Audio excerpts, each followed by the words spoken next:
Too special. Yeah. Pure deliciousness. Pure deliciousness, man. My name is Banky, man. Everybody calls me Banky. That's the name that I got from my grandmother when I was young. I'm coming out here after 30 years. Yeah, I ain't got nothing, but I'm gonna have something because I'm rich in personality, you know. And I'm rich in love. My family love me, and that's really all that counts.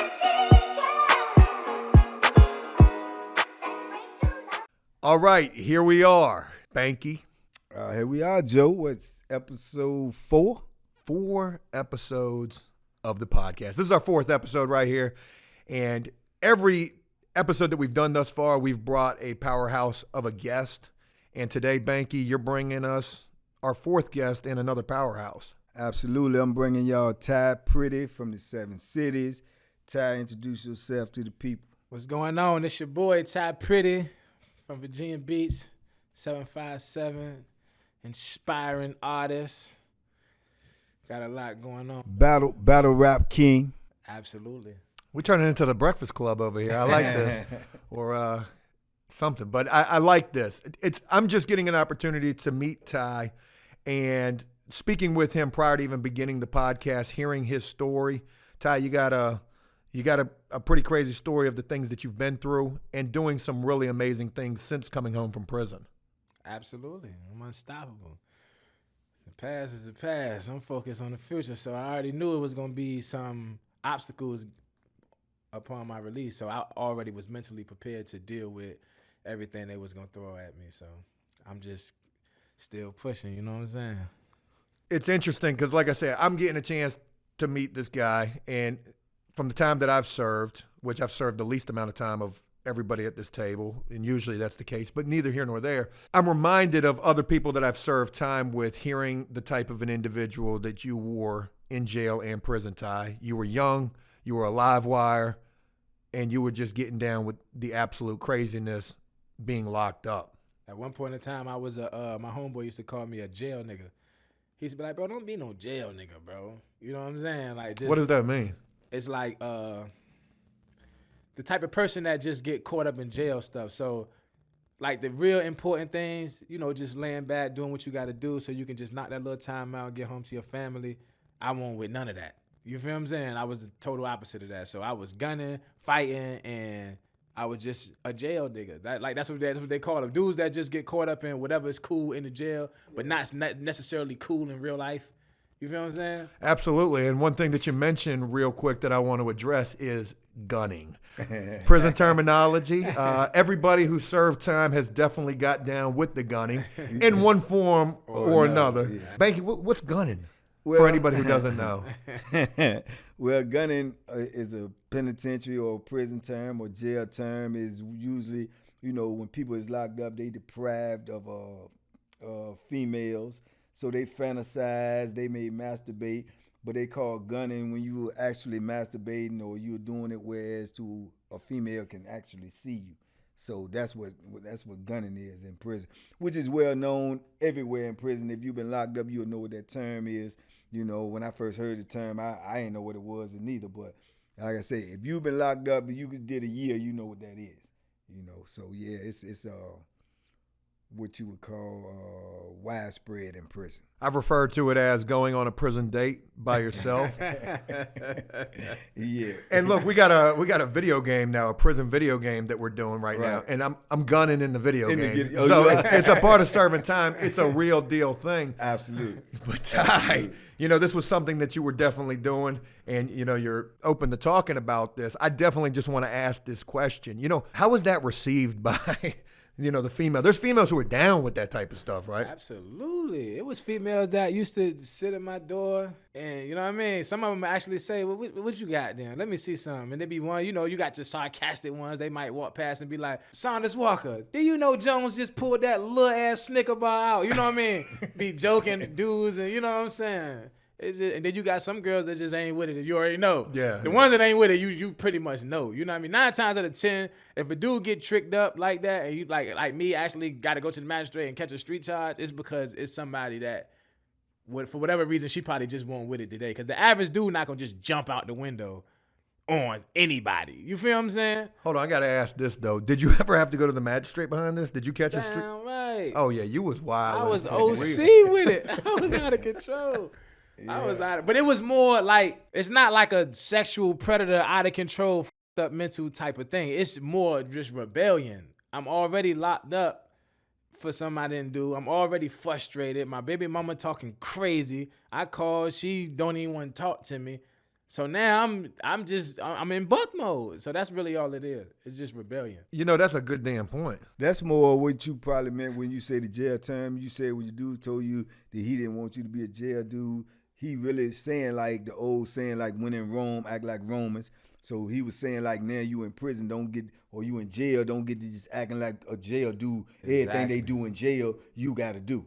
You know what I'm saying? You still got, think about the future. You still got a life after this. This is not permanent. It's only temporary. So he probably was telling you that in that sense, don't get caught up into this because you're going to have a life after this. Absolutely. See what I'm saying? So, yeah, that's probably what he was trying to give you.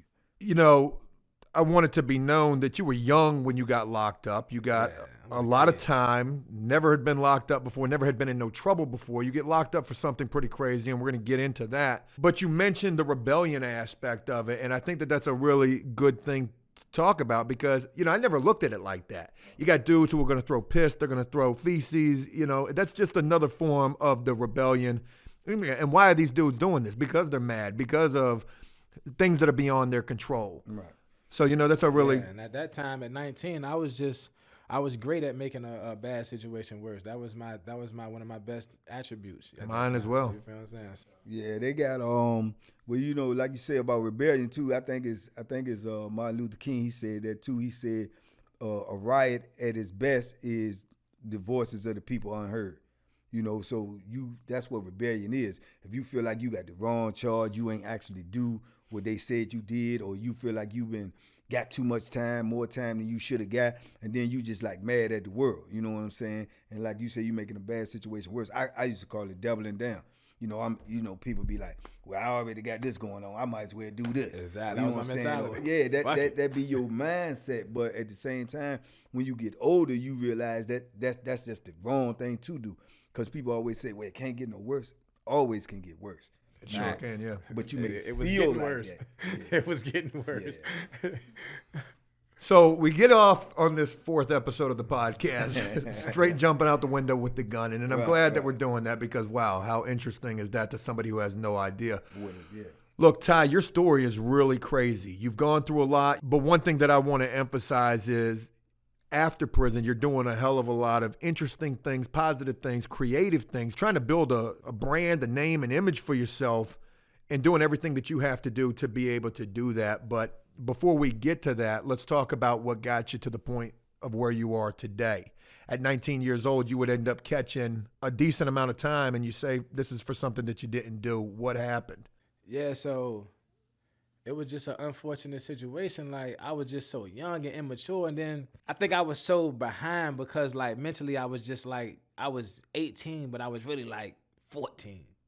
You know what I mean? I got held back twice. I never been to high school. So I was just extremely immature. So a lot of the red flags dealing with this particular female, I didn't even notice it at the time. It just was like, I got to get her. You feel what I'm saying?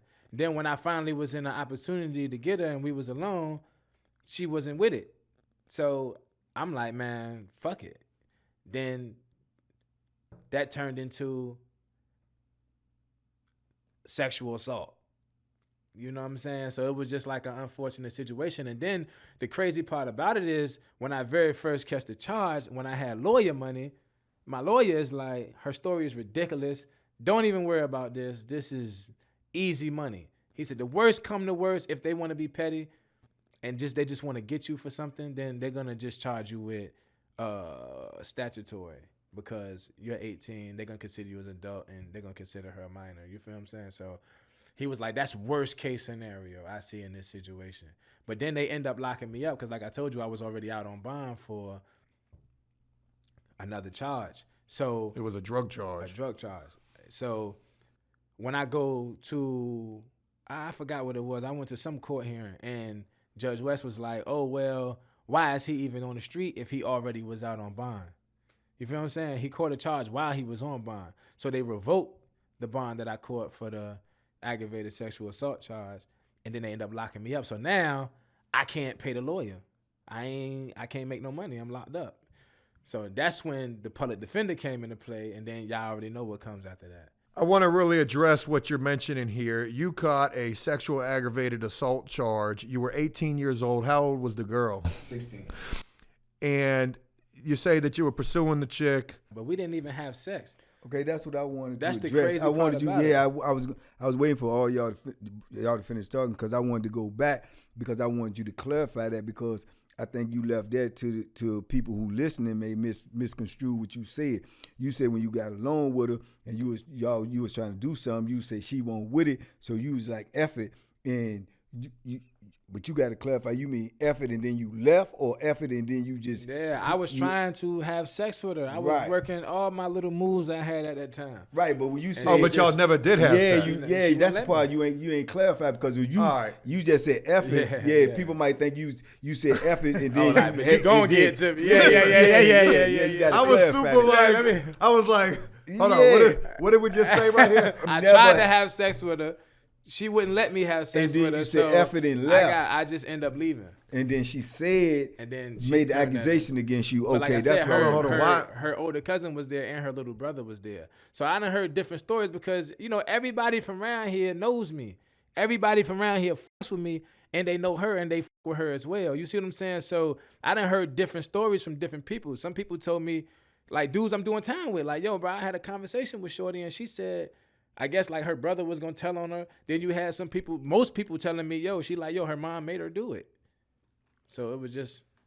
I mean, that's about as messed up as a situation can get. Not only being accused of a bad charge that you don't do, but I mean, really you didn't do it. You get accused of it anyways because the girl maybe was peer pressured by the mother. Whatever the situation was, we've clarified the fact that you didn't do anything. You wanted to do something. You're a young dude, and this is what I want to say as well. For anybody who has been 17, 18 years old, a lot of people have probably messed with a 16, 17-year-old chick. And don't nobody want to admit that, right? Because if you admit that, oh man, oh shoot, you could catch a statutory charge, and don't nobody want to get that, Unfortunately, in your situation, you're a young dude. Your name now, what you go by, Ty Pretty, you're a fly dude. You probably was getting the girls back in the day, no craziness about me just saying that, but I'm trying to understand how you was being younger because all of us were probably like that. We all thought we could get whatever girl, right? But then you're in a situation and you can't. Okay, well, I didn't exhausted all my efforts, but then you end up catching this charge because of this. You had a drug charge, you had a paid lawyer, you caught that charge, the aggravated charge, while out on bond. They revoke your bond. You can't afford the lawyer no more. You end up with a public defender. And then he tells me, so fast forward, he tells me, he says, I know you want to fight this charge. I know you don't feel comfortable. Because when he first came to me with the plea deal, I was like, man, fuck out of my face. I'm not taking no plea for some shit I ain't do. You tripping.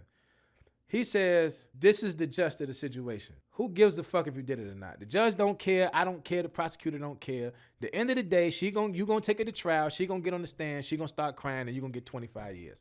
That's the bottom line.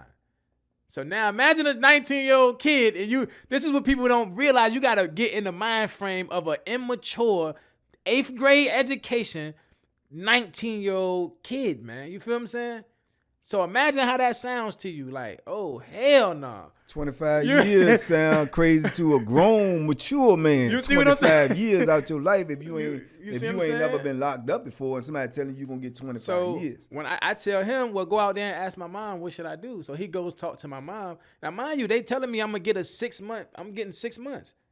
This is the plea deal they're giving me. They said, Leo, they're offering you 6 months. Take the plea. Go home to your family. Because if you fight this charge, you're going to do 25 years. Bottom line. So he go out there, talk to my mom. My mom like, shit, hey, you ain't got no wins in this situation. Yeah. They don't got the finances to go get me a top of the line attorney. You feel what I'm saying? So it's an unfortunate situation. Then I end up taking a plea. I take the plea, boom. I go to court. The whole time, I'm not taking a plea for no specific amount of time. I'm pleading to the mercy of the court. She give me 20 years with 10 suspended. Wow. Anybody that don't understand that, it's like, That's why battle rap is just different. It's like, bro, I'm not lying. I'm not making this up. You feel what I'm saying? It's like, at what point in time do you say to yourself, damn, dude already been through enough. Why we gonna continue to kick this nigga? You know what I'm saying? It's like, I just don't, that shit just like weird to me.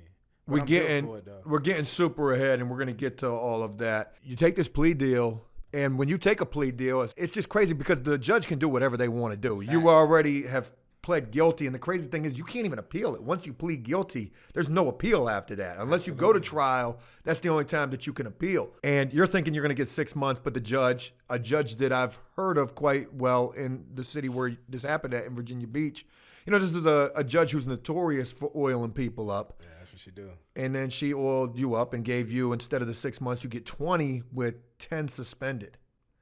And at that point, I can't even imagine what's going through your head.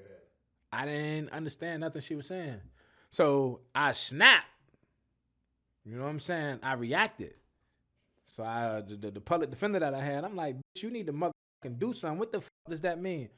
And she, she ended up telling them get me out of there and all that because I just reacted. You know what I'm saying? So when they pulled me to the back, I'm like, yo, how much time do I gotta do, man? Like I'm really not comprehending exactly what she meant. So he was like, man, you gotta do 10 years. And then right then and there, it was just a light bulb just flipped off in my head. It was like, I don't give a fuck about nothing no more. So you was fighting, you was gunning, you was doing whatever. I don't give a fuck about nothing. I'm just doing me. I'm on my jail shit. You know what I mean?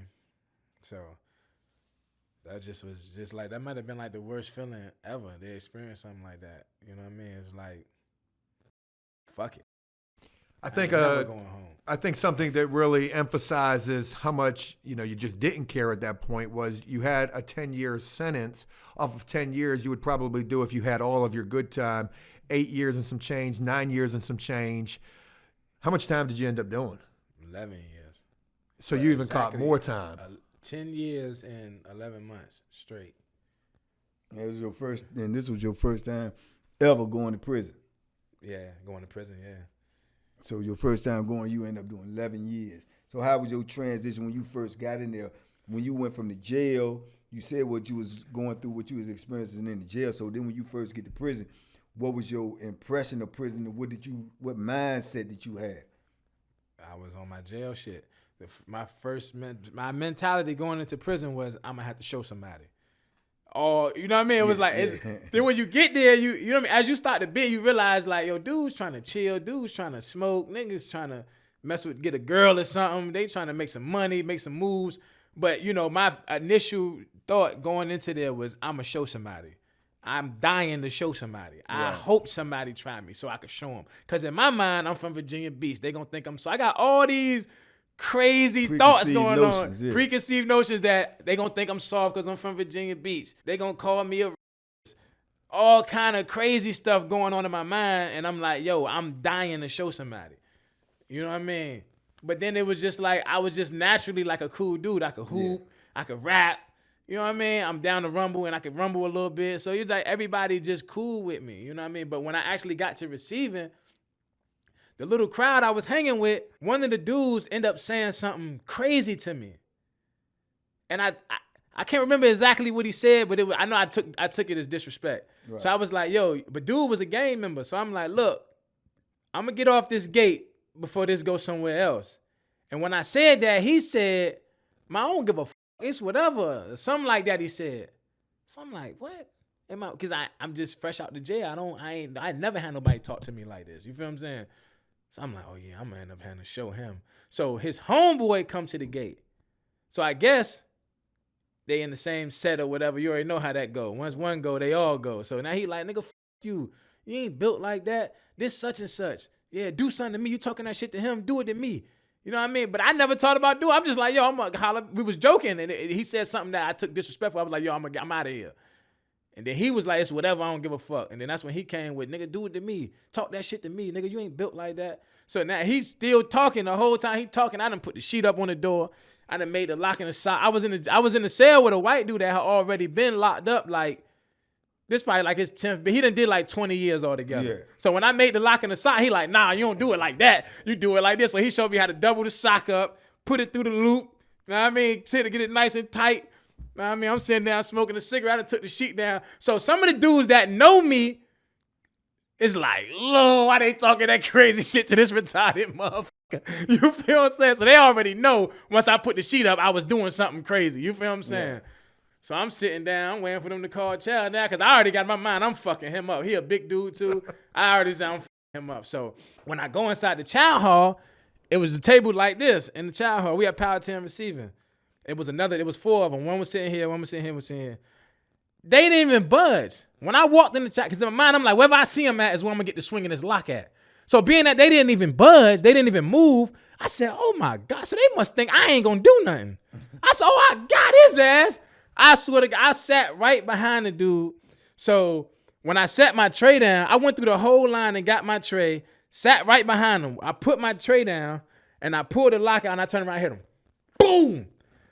Man, I hit him so hard. He was so big, he just turned around and rushed me. We get to tussling a little bit. I end up getting the best of him, doing him real bad. You feel what I'm saying? I had so much blood on me, they thought I got hit. They rushed me to the hospital. I'm like, yo, there's nothing wrong with me. They like, you need to see yourself. What do you mean? You probably just in shock and all this stuff. You know what I mean? They end up taking me to the hospital and all of that. They took you to the hospital? Yeah. They like thought, the outside hospital? No. I mean, the medical. Yeah. So they got frustrated with me because they were like, man, get him out of here. Ain't nothing wrong with him. You feel what I'm saying? Once they clean the blood up on me, they say I ain't had nothing on me. So the investigator come and he talked to me. And this is where the other light bulb clicked off in my head. So he say, listen, I seen your kind before thousands of times. He said, you the kind of dude that come into prison 10, 11 years, and you think it's the end of the world, then you end up doing 25, 30 years. You feel what I'm saying? So that's when it was kind of like, everything don't need a reaction. Right. You feel what I'm saying? Everything don't need I was still struggling with it after that, but it was like everything don't have to escalate to the, because my mentality was I'm going to stab somebody. I was already going to hit one dude in the head with the lock over, I forgot what it was, something super petty though. So that's the only reason why that was the first thought once the dude was talking crazy. You know what I mean? It was because I was already ready to do it. And my homeboy was like, why the fuck you buy? Because he seen me fight in the jail. So he was like, man, why the fuck would you buy a lock? I said, man, you think this for somebody stealing my shit, man? This is a weapon. I don't give a fuck about nobody. You feel what I'm saying? So that was always my mentality. I was just violent. Man, Jesus. Where was I going with and this? there's many dudes come into prison with that mentality. That's what dudes come in with because you heard so many stories, especially if you've never been locked up before. Yeah. You heard so many stories about how prison is and what they do in prison, and you got to be super ultra aggressive, or you know what I'm saying, you're going to be taken advantage of, or you're going to be labeled as this or that. So people come in there with that type of mentality. And a lot of times if you don't get a hold of it, that's what end up keeping you in prison. So what would ever happen with that particular situation? Would there be any kind of retaliation, or would it just be deaded after that? Yeah, it was like, with them dudes, there's going to be some retaliation. But because of the way I carried it, they respected me so much. Because I could have went and got 3-4 people or whatever, you know what I mean? But they liked it the way I did it. And then the crazy part is the dude that he jumped out the window for was sitting right there, didn't even help him. None of them helped him. And that was like one of the things that helped me. The fact that they was like, yo. So how they tried to do it was either he got two options. He gonna get down or we gonna f him up. That's what they was trying to say to me when we was in the hall. We was all in the hole together. Right. So it was like shoot the one or... Nah, I want to shoot the one. They was like, you gonna become a blood or we gonna fuck you up. Oh, they wanted you to get down with them. Because they was like, yo, we need people like you. People that's trained to go and shit like that. So I'm like, y'all got me f***ed up. I'm on my Beast Boy shit. I ain't into none of that. Yeah. I'm just going straight in disrespect when it come down to it. You feel what I'm saying? So I'm like, if anything, y'all need to check the people y'all bringing aboard because you jumped out the window for this dude and this dude ain't even throw near a punch. Yeah.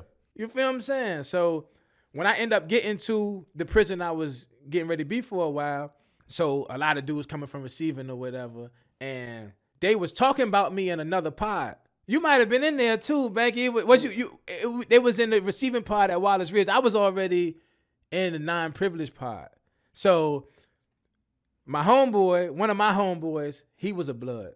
So they talking like, yo, when we catch this dude tied, woo, woo, woo, woo. So my homeboy like, yeah, that's a lot. We gonna fuck him up. He did what to the homie? Yeah, we gonna smash that nigga.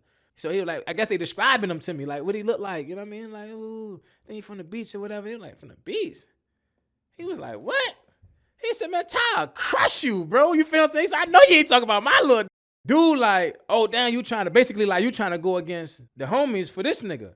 He like, bro, that's like my little brother. You feel what I'm saying? Like, first of all, you don't even want that type of smoke. So he go holler at my homeboy, Nut. So he go holler at him and Lil Nut. So he hollered at them two. They was all in the pod together. So he hollered at them like, look, these niggas talking crazy about Pretty. You know what I'm saying? Me and Not like this. So he like, look, anybody got a problem with Ty can holler at Ty right now through me. You know what I mean? Then you got Nut, this nigga. You know what I'm saying? So Yeah. So Yeah, he that's said, you know what I'm saying? So know. that situation kind of was like, oh, well, dude, he did what he was supposed to do. You know what I'm saying? And kind of like, and then after that, and then when dudes get around you, and what's the crazy part about it is the cell they put me in the cell with the head of the, whatever them sets is. They put me in the cell with the head dude. So when I first come in the cell, he like, yeah, man, I'm about to move in the cell with my homies, so don't get comfortable. You know what I'm saying? I'm like, all right, cool, bet. But that lasted like 2 days. He just was like, no, this mine. Like, you know what I'm saying? He was like, tell the police, nah, I'm good. He can stay. You know what I mean? It's my dog. And me and him just got like this. So he, like I say, is the head dude. So he already like, nah, that shit ain't going down like that. Yeah, you know what I mean? He smashed that whole shit. He was like, yeah, that's dead. Like this little bro. And you shout know out what I mean? and shout out to Peanut too. That's somebody both of us know. His homeboy. I still in touch with him to this day. Just talked to him yesterday, as a matter of fact. Yeah, that's my dude. And yeah, if you would have saw him when he like that, he big now. But if you would have saw him, he was supposed to go to NFL, but he ended up getting in trouble too. Yeah. You know, another dude that was turned out famous in the NFL was his best friend on the street, Percy Harvins. Okay. Yeah. So yeah, he's one of them big old athletes, dudes. He's still young now. I think Peanut ain't number like 33, 34. I think. No, yeah, he might like be 34. like 35. Because I'm 30. Yeah. No, I'm 34. Yeah, he 35. Yeah. Now we old as So hell. you know what I'm saying? But big. damn. But when I first seen him too on Wallace Ridge, I walk out the cell when they open the doors on Wallace Ridge. So I walk out the cell. We stand out there. You got to stand in front of the door for the doors. Stand in front of the door for the doors. You know, for they close the doors and whatnot. Then when they close, we start. Well, I see this little young dude walk by. Man, his arms so big. Good God, this is a big little young dude right here. Man, he had to be no more than like 19 years old, 20. Man, it was big as a house, man. I'm talking about, you know, like muscle and fitness big. So I was like, boom, but good dude, solid dude, man, good heart, man, good as gold, man. So just shout out to Peanut, man. But yeah, so after you get in that situation, like I say, then you started, you know, understanding the philosophy of prison and how to do time or whatnot. And you know what I'm saying, what transitions did you make, or in your mental that you had to make to, you know, say, this is how I'm going to do this bit? Because when I ran into you too, I mean, truth be told, you were still ready to fight at the drop of a dime. You know what I'm saying? I was like, it's just like, it wasn't an easy transition. It was just like, I was in the cell with one dude and he was retarded. He was super crazy. He was like one of them super OCD. Yeah, everything had to be a certain way. Don't touch his TV. Don't touch his bed. He was like, I was like, at that time I might have been like 24. He might have been like 32. So he wasn't even old. He was just fucked up. He was like that on the street though. Okay. So he was just like a fucked up dude. But me and him used to have like deep conversations. Cause he was like one of them crazy motherfuckers, but he was like super intellectual. And he was like, one day he was telling me like, man, you need to, cause I got into a fight with another blood dude in the pod with him. So he was like, man, you need to sit down and do some self-evaluation. You know what I mean? He said, you need to really sit down and reflect and figure out what kind of person do you want to be and what kind of person do you want to be remembered as. Do you want to be known as the dude that could fight in prison? Or do you want to be the dude that went home, changed his life around? You feel what I'm saying? Like, he just like, whatever it is you want to do, whatever you can live with when you look in the mirror, that's what you need to do. You know what I mean? Did you receive that? Or did you I thought I did at the time. But you were still getting down with the crazy stuff. It was just like I was just stuck in that. No matter how small it is, if it sound like you trying me, then we just gonna cut to the chase. Cause I feel like dudes be trying to go fishing, they'll throw the hook out there just to see, and then that's why I just cut straight to the point. Like myself or yo said, what we doing? You know what I mean? So after a while, I kind of like I grew out of that. You know, I've met dudes just like you, Ty, throughout the time that I served, And I don't know how this is going to sound, but I'm just going to say it anyways. I might even look at a guy like that who's fighting all the damn time, and I think anybody would look at a person like that and just be like, yo, that dude ain't never going to do right. Like, this is what he's going to be. Like, unfortunately, prison has messed him up, or something has just gone off with him where all he's going to do is fight and F up, and it's just going to be a revolving cycle. Like, if he gets out, what the hell is he honestly going to do? But you have definitely changed your life, and you are definitely doing some major positive things. We're almost to that. I really want to get to that. But there's two things that I want to get to real quick first and foremost. And Banky, you bring Ty to us. Right. You meet Ty in prison. You guys become close. Talk to us about, you first meeting Ty and like your initial thoughts of it. Yeah, and see, just like what he just said, I can relate to, because I remember when I first came into prison, I was somewhat like that as well. I was just fighting at the drop of a dime. Because I'm saying, I don't know nobody. Don't nobody know me. I'm a little guy, you know what I'm saying? So I was like, I'm going to show them, So I was fighting all the time. I mean, like, the main thing I stayed locked up for when I first got locked up was fighting. So I remember an old guy pulling up on me one time, and he said almost the exact same thing. He said, let me talk to you for a minute, young blood. And he had been locked up for like 30-something years. And he told me this, and it stayed in my head the entire time that I was locked up. He looked me straight in my eye, and he said, man, if you keep fighting like you fighting, man, he said, man, with the time you got, he said, somebody gonna stab you, man. He said, they're gonna stab you and kill you, or you gonna end up stabbing somebody and killing them, and you ain't gonna never get out. He said, you got a shot now, but he said, you ain't gonna never get out. And I was like, that's why I asked you that you receive it. Because I was like, in my mind, I was like, yeah, all right. But when I went back to that cell, that sunk in my brain. And I literally said to myself, I got to slow down. I got to try to find a better way, so I can understand that. That's why I asked those questions. But like when I first met you, okay, you got locked up when? What year? 2006. 6. So I met you in 14. All right, so you had been down for a little while then. So when I met him, he was in the cell with another one of my homeboys. There was a younger dude that I had been around too, and I used to be like a big brother to him. But by this time, he had already been there about 20 years, and y'all were cell partners. So I don't even know how that worked, because he liked to fight too. He liked to be all aggressive. Tight as hell. Yeah, but they ended up being super cool. But Ty used to play basketball all the time, so when he was balling all the time, it seemed like almost every time I go out there and I see him ball and he could play pretty good, but at the end of the game or in the middle of the game, he ready to fight somebody. You know what I'm saying? He ready to fight. Come on, we ain't got to argue out here. Wait till we get in the cell. We go back in the cell. So I'm like, this little dude fighting all the time. So being he was in the cell with my homeboy, I took it upon myself. I said, man, let me holler at him, try to talk to him. So I got to talking to him a little bit. I said, man, it's a cool dude, man. And I'm like, man, why you want to fight all the time? No, I ain't going for nothing, man. Them dudes they out there, they snatching. I'm telling you, I ain't going for nothing. So I said, man, look, you got to harness this energy, man, So boxing is my thing. So I said, man, I'm going to teach you how to box, man. You like to fight all the time, I'm going to teach you how to fight, whereas you ain't got to fight all the time. You can fight, you ain't got to fight. So boom, you can harness this energy, man. So I started working with him, talking to him, teaching him how to box.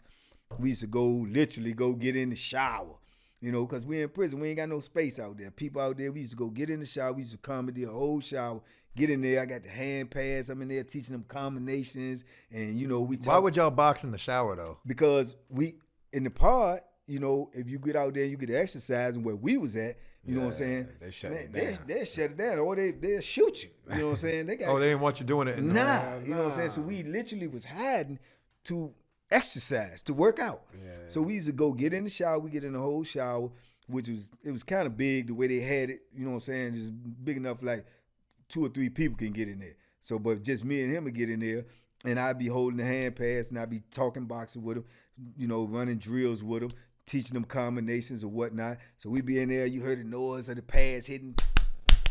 So, in penitentiary, anywhere. Nice. Yeah, anywhere you usually don't walk in, look in the shower. That's a no-no. So people walking by, but they hearing all this noise and stuff. So they used to be walking by trying to peek and look and see what was going on. So we be in there. Then, like I say, he started getting better and better. The pads went from to. Yeah. You know what I'm saying? He was throwing them combinations, man. So he was getting right. So, that's how we've, forged our friendship and our bond, you know what I'm saying? And it kind of like kept him out of trouble. Like when he did be getting mad or wanted to do something, I could just probably talk to him or talk him out of it or calm the situation there. But he got a lot better. And this was before I knew, you know what I'm saying, that he could rap. So then I started seeing you over there in the little ciphers, like you say, they get over there in the little cipher. I'm like, oh, this dude can rap too. You know what I'm saying? So I go over there, listen to him.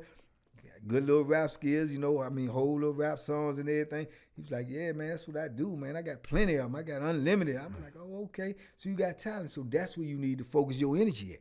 You know what I'm saying? You need to focus your energy in that because, like I say, this is temporary. This ain't permanent. You know what I'm saying? So you take and harness that, and when you get out there, you can do that. And the same thing I used to tell him about boxing. I said, man, you still young. You still can go out there and do something. You know? So had he took boxing serious, I believe you could have really did. As you can see, he's still in shape. You know what I'm saying? He could have really did something with that. But just so be, rapping was his passion. And, that's what he out here doing now.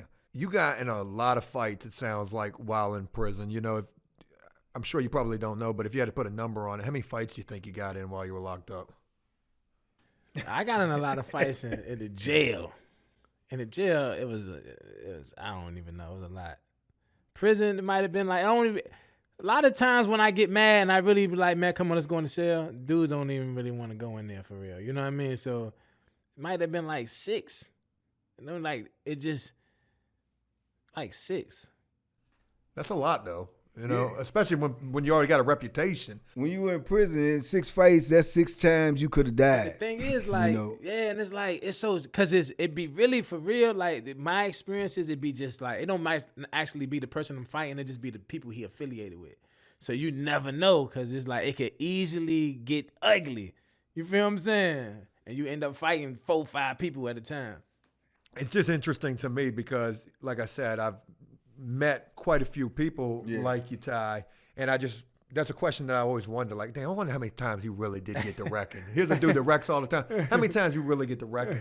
Did you ever, obviously, I'm sure you lost fights. Nah, because that's what I'm saying. You won everything? Because you never get into it with a dude, like me and Banky would never get into it. Okay. Somebody that really can kick my ass like Black.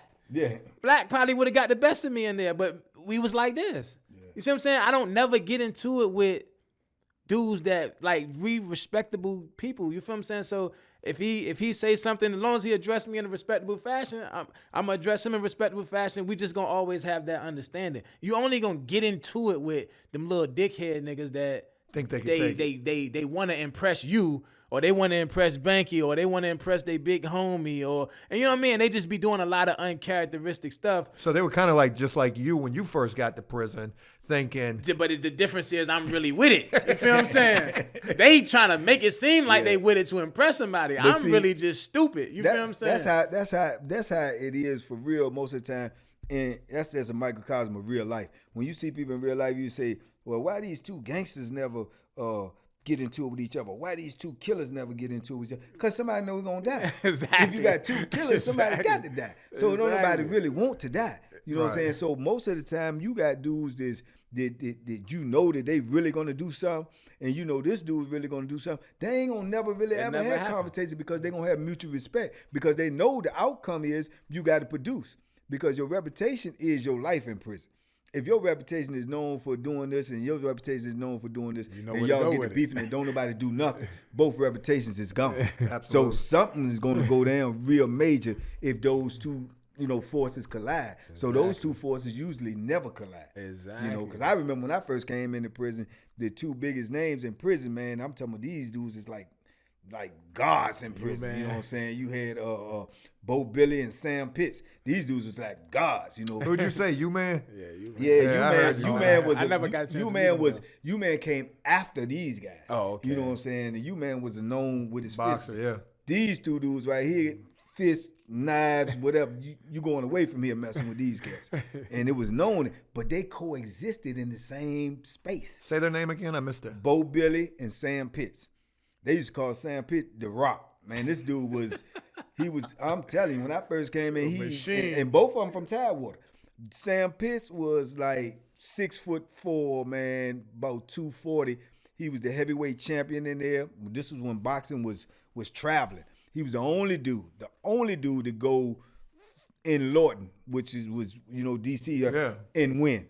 Come out there with a win. he was bad, man. They wanted to get him out of prison to fight pro. He was so big and chiseled and muscular, but he just was so violent, man.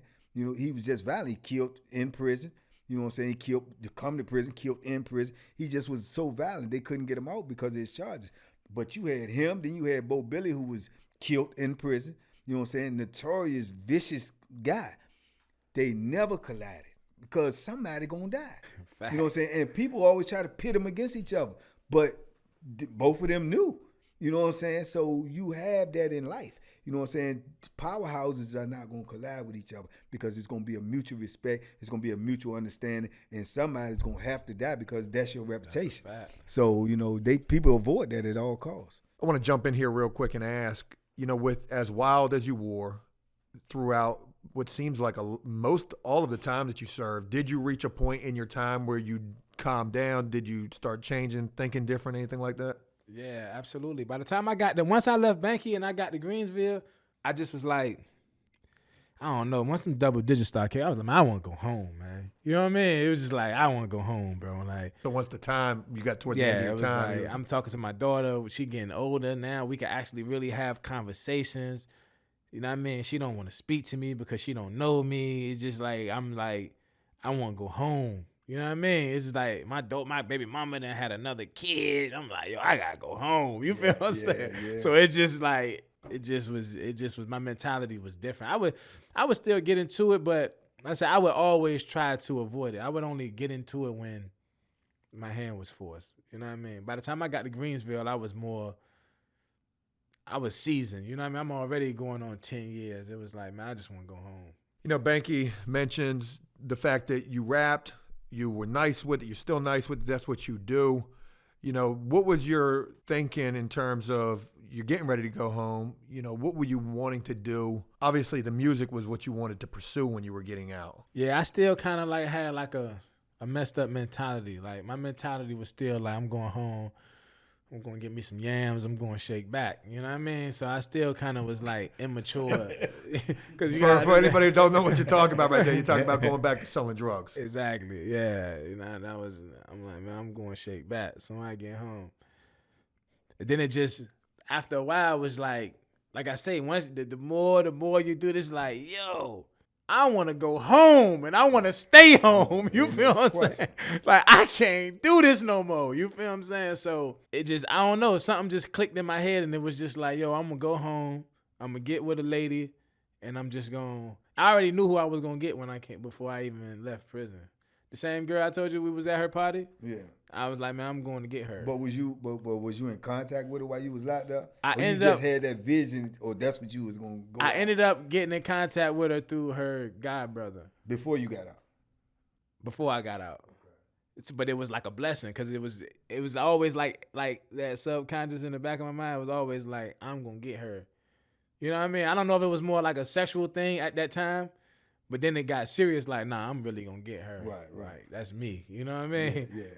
So how that's working out? Oh yeah, that's my baby. She get on my damn nerve. That's my baby though. But you're with her now? Yeah. We've been together since I've been home for real. Man, a little fairy tale. Got a son. Oh yeah, You know what I mean? Congratulations. Let's go ahead and move on to the rap because that's the interesting. I mean, your whole damn story is really interesting, but that's another interesting dynamic to what you're doing. You know, people talk about, oh yeah, I'm gonna go home, I'm gonna get me a record deal, I'm gonna write me this, I'm gonna do that. You know, Right. Ty, talk to us about your music, and you know what you do with that and what you're trying to do with that. Yeah, I'm still like in that creative space where I'm still playing with it as far as the music is concerned and just trying to really find my thing. Because I think that's like the number one thing people go wrong. I think you just need to really find your style, your sound, what separates you and makes you stand out. So that way you can dominate your own lane. You feel what I'm saying? So, and I think it's easier to be noticed if you're the one white cat in a room full of black cats. But if you another black cat in a room full of black cats, then it's like, you know what I mean? It's harder to get noticed if you sound different. like everybody else. Yeah, Exactly. what you doing different? But So, what do you think you bring to the table that's different from other people? the true honesty, just genuine lyrics. Everything that I say, everything that I state is really coming from a passionate place in my heart. It's like, everything is just genuine. I'm not into like fabricating, even with battle rap. I'm not finna go in there and just make up a bunch of foolishness. I may exaggerate. It's battle rap. You're trying to humiliate the dude. You know what I mean? So I might exaggerate a little bit, but I'm not gonna never flat out tell a lie. Right. You know what I mean? I can't do it. So you went straight to the battle rap field, or you was already just trying to make your music and the battle rap thing came up and you felt like that was a way to get your music out there or get your talent out there? I felt like battle rap was a way for me to easily make a name for myself. Did you battle rap before you went in? Yeah. I battle rap before I went in and while I was in. When I got to Greensboro, I battled some dudes. So rap, I mean, the music had always been a part of you. It wasn't something that you just picked up while in prison. Nah. Oh yeah, I'm gonna go home and do this. Nah. You know, to think that you've been doing this for your entire life, it sounds like. You come home, you get into this battle rap and stuff. You know, how does that even work? You know. So how it was. So I had already made a name for myself rapping in the car. So rapping my girl, the girl I'm with now, she told me, my girl, you know what I mean? She was like, you need to just make some rap videos if that's what you want to do. So she recorded my very first video I ever did. So she recorded the video and I got so much love from it. You know, people like, yo, who the hell is that? And I'm like, damn, that's crazy. You know what I mean? And then my homeboy was like, well, you need to just do it every weekend. Call it Saturday Night Live. You know what I mean? So I would do a rap video in the car every weekend, every Saturday. I seen him on Instagram. That's what that was. Yeah. I didn't know. I just thought you was just posting it, but that's what it was. People would really, like, if I didn't do it or if I was taking too long, let's say it'd be about 6 o'clock, people calling me like, yo, what the fuck them bars at, bro? Like, we need that. Like, people really waiting on that. You playing around. You know what I mean? You remember what the first one was you did?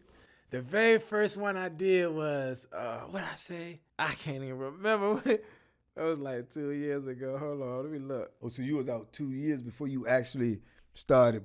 Before I did it was my very first rap I did was October 7th, 2017. And I remember that because that's the day me and her said we're going to officially be in a relationship. Oh.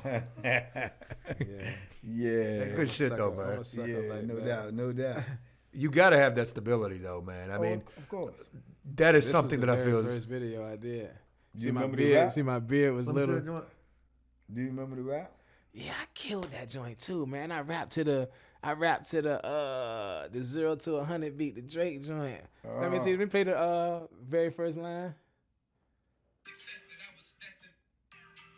What I say? Ain't no taking my pride. It ain't no breaking my stride. Look the snakes in their eyes.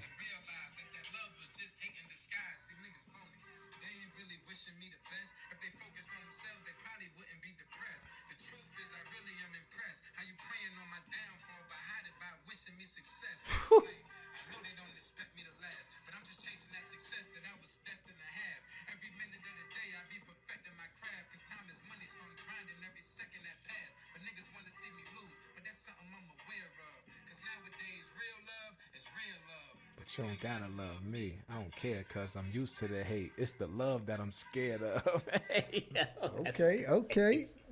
Hey, that's crazy.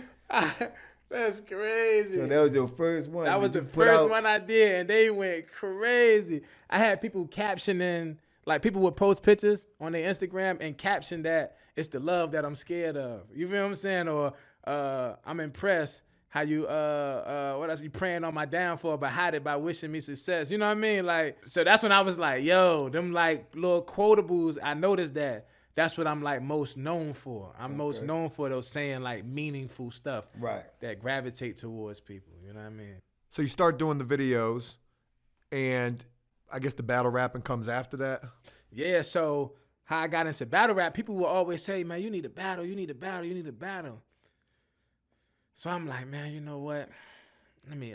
So I hit my homegirl up. My homegirl Capri. Shout out Capri. So I was like, man, but I want to battle somebody. But battle rap is so many politics and it's so crazy. So I'm like, yo, I want to battle somebody that y'all think is really good. You know what I mean? I don't want to just go in there with somebody and then it's gonna look crazy because it's gonna be just a whole nother level. So I'm like, I want to battle somebody that y'all consider the best, right? So I can show y'all that he's not good. You know what I mean? So they get me to do DK from the pit fights. So he says he's the best over there. I'm pretty sure a million rappers would disagree, but Yeah. he's definitely one of the top dudes Top over dude, there. yeah. I can't vouch for that. You know what I mean? So when I seen his little resume he had and the way they was talking about him, I said, okay, yeah, we can lock this in. And then when we actually battled, it was kind of like unfair for him because of the environment he was in. He was battling me at home here in Virginia Beach. And So you where know, he from? he was from Maryland. Okay. You know what I mean? I think he was from like Baltimore. So when he came here to battle me, it was like a already hostile, biased environment. This was my first battle. Yeah. The whole city came out to watch me. You feel what I'm saying? It was just like, he didn't have no wins. So the fact that I was actually fire, you know what I mean? I could have spit some mediocre shit and they still would have rooted Holler for for me. you, yeah. But the fact that it was super fire and it was their first time people actually seeing me do this, they was like, oh shit, like, you know what I mean? It just was bad for him, you know what I mean? But if you like really, the stuff I was saying was so ridiculous because I knew what he was gonna do. He was gonna come in there, he was gonna shoot me 1,000 times, he was gonna talk all this, where he gonna do shit. I knew he was gonna do that. Yeah, I so remember a line you said in one of your battles that I watched. You were saying like all the battle rappers is just they just talk about how many times they gonna kill you, how many ways they gonna kill you, how many. But you put it in you know what I'm saying, your rap form. The way you said it. I can't remember exactly what you remember what you said when you said that. I'm trying to think of how I started it off with DK. Like, it was crazy. It was outrageous, man. It was ridiculous. It was something like, damn, I forgot that I shit. definitely remember you said It something was like, it was like the way I put it, 'cause everything we Yeah. talked about earlier about the charges that I caught and all that. It was just ridiculous how I put it together, though. Hold on. We got to go back to that. This dude that you battle rap, this is the first dude that you're going up against. And there was some controversy where somebody was bringing up your charges. It was this guy who did that? Nah, but I had brought it up. Oh, you brought it up first. But in a vague way. I didn't actually speak on it. I didn't actually speak on it specifically, but that's what I was talking about. You know, Did you think that he was going to bring that up? Is that I why? thought he would. You know what I mean? Well, I thought everybody I battled would, because it just felt like that was just that was an easy the go-to. That was the Right. go-to angle to try to get at me. You know what I mean? But eventually somebody would bring that up. Exactly. And when they brought that up, you know, what happens from there? So, hold on, we gotta take it back. So after my first battle with the dude DK, I just created like a crazy name for myself. Cause the talent was just undeniable and people could see like, okay, that wasn't regular. You know what I mean? So they were like, all right, let's see what he do when he goes out of town. They were like, oh, it's different. I'm telling you, you battle and you battle in other places. So I went to DC and battled somebody. You know what I mean? And it was just undeniable. It was like, yo, that the Foots dude? that was the Foot. seen You know that what I one mean? too. So me and Foots was fire. So it wasn't seen like I seen I it. went in there and just trampled over somebody. It was like I was in a fight. Like, dude was fire. He was super fire. You know what I mean? Then I came rap and it was like, oh shit, like Ty just different. You know what I mean? Then, oh, it's different on the URL. These dudes is woo. Then I battled the dude from the URL, the dude Prep. What's the URL? The URL is the Ultimate Rap League, which is like the NBA of battle rap. So when I battled Prep, it was like, oh, he didn't take the battle serious. Da da da da da. Prep did. Exactly. Yeah. But I could show you the messages where I wrote Prep and told him, bro, you getting ready to come in a crazy environment. This ain't gonna be a battle rap crowd. This gonna be a Ty Pretty crowd. They ain't into the you gonna kill me bars, bro. Cause if they know me, they already know you're not finna do nothing to me. You feel what I'm saying? So you gotta get into a more honest type of style. You feel what I'm saying? And he didn't do that. He started off like that and they was with him. Then when he got into the what he gonna do to me shit, It was like, yo, man, we don't want to hear that shit no more. You know what I mean? And it just, I snapped. You know what I mean? So then, but like I say, they turned that into, oh well, woo woo woo. He didn't take it serious. After that, they started the whole Crucible joint. So the Crucible is the way to get to the URL. You know what I mean? So one of the scouts hit me up, was like, yo, I need you. I watched some of your videos. I don't think nobody can fuck with you. This is free money. They giving out $10,000. Woo, woo, woo. I'm like, all right, bet, sign me up. You know what I mean? I go do the Crucibles. I go to, it was in Charlotte, I think. So I go to the Crucibles. Shut the whole shit down. You know what I mean? The whole shit. All they talking about is, yo, who is Ty Pretty? Who is Ty Pretty? Ty Pretty, Ty Pretty, Ty Pretty. I rap for Smack. I showed y'all the video. Y'all seen how Smack reacted. Everybody's like, yo, this Ty Pretty dude, the Ty Pretty dude. You feel what I'm saying? So, boom. That's when I'm hearing the rumors of, so now I done made a big enough name for myself to where everybody's asking who is Ty Pretty. Then now it's like, oh, I guess that somebody went and Googled my name, or, because all of these people, like, I started to build relationships with people. So I done had conversations with people about what happened to me. Same way we talked about it earlier, the same conversation I had with them, personal conversations. But me not really understanding the severity of battle rap. Like I told you, when I battle prep, I hit him up and told him what not to do because it's not going to work here. And I want to have a good battle because I want to show niggas you can't rap better than me. I don't care about the personal shit, all the weirdo shit dudes be doing. I'm trying to who rap better. You feel what I'm saying? So I'm not looking at it like how they looking at it.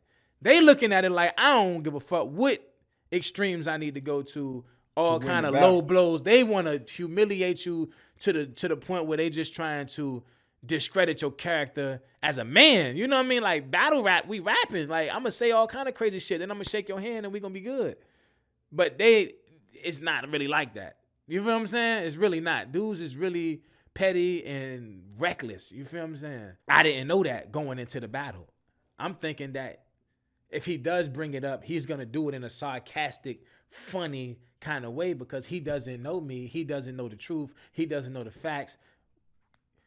And then he just bar after bar after bar after bar after bar after bar. Everything was, you a sick bastard. Oh, you this, you that. You know what I mean? It was like, man, like, it don't even sound like you rapping at this point. It sounds like you just trying to be disrespectful. You know what I mean? Right. But like we say, that transition of, I'm going to stay home. I'm not even going to let nothing like that. And that's enough. Yeah, you know and that's another thing, too. That's a testament, too, to your discipline because I had never really looked at battle rap, like looked at it until, you. Mm-hmm. So I watched it, doing my research, and I was watching. And that's one thing I got to say, not just your battles, but I seen other people battles. Man, you got to have tough skin for that stuff because when they doing it, they actually up in each other's face, and I see touching each other and saying all types of, and the other person got to stand there and take it. Yeah, no, they don't, though, because I've seen the videos where the dude get knocked out behind that shit. Yeah? Well, I ain't seen that one. Yeah, they got the fighting on them shit. I ain't seen, they got some type, I'm assuming they got some type of penalties for that. Well, yeah, I'm sure, but you're right. It is a testament to Ty's character to be able to not react because take it back to prison, he's going to react to everything. Yeah, we would have fought. Guaranteed. This happens to you where this dude is definitely attacking you on a personal level, bringing up the past and not even knowing your story, not knowing the situation. You're very open to talk about the situation.